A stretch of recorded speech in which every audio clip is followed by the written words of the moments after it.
things that I want to bring to your notice. We all talk about the pyramids and how could they have possibly built it? How did they do it so many years ago? But do you know that in India we have so many temples, but the one with the highest Gopuram is there in Tanjavur, which is where the Chola dynasty had happened, and his role, Radharaja Cholan, had built it. That particular temple has the highest Gopuram in the whole world. The top stone alone, it's a single stone that weighs 80 tons. 80 tons, not 1 ton or 2 tons. And how did they do it? But do we know that? We all go to the pyramids, we go see the Leaning Tower of Pisa. Someone said something very nicely. He said, we are actually appreciating a building that doesn't stand. It's falling over and wow, let's take a picture, let's take a selfie, and we're getting excited. But we have temples today that stand and they didn't use plaster. Do you know that for this particular stone, they had to use a ramp, which was 6 kilometers long, which was pulled by bulls, elephants, and people. 6 kilometers long to get it up there, without any machinery, without any cranes, without anything. And they didn't have plaster. It's withstood 6 earthquakes.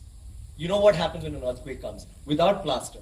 What they have done is they have an outer wall, then inside that they have a corridor of 6 feet, which is an open, just a corridor, and then they have another structure inside which goes all the way to the top, which is why they can withstand earthquakes, which is why they stood so long. So these are all things that we need to know about. This particular king has built 5,000 dams in his time, and he's made a water management ministry in that time. He's had elections for the village leaders. He's asked them to name cities after women. Why should it only be men? Why can't it be named after queen? And they've had hospitals, free hospitals, and and he actually brought loans. I mean, he used to give loans. He used to help people get dignity, not just throw money around. So this is something that's so illustrious. And this happened in the 9th century. I'm sorry I'm taking so much time. It happened in the 9th century when the rest of the world, you talk about superpowers today, the 9th century all this happened when we had the biggest maritime naval thing in the world. And it went all the way to Bali, all the way to Malaysia, and went till we sent emissaries to China.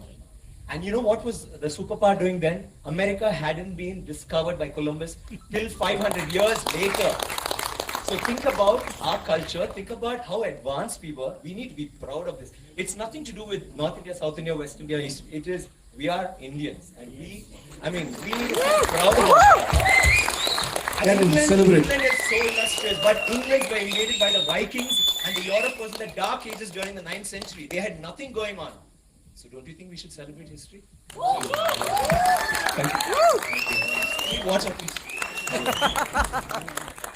Mani sir, I got 2 questions for you.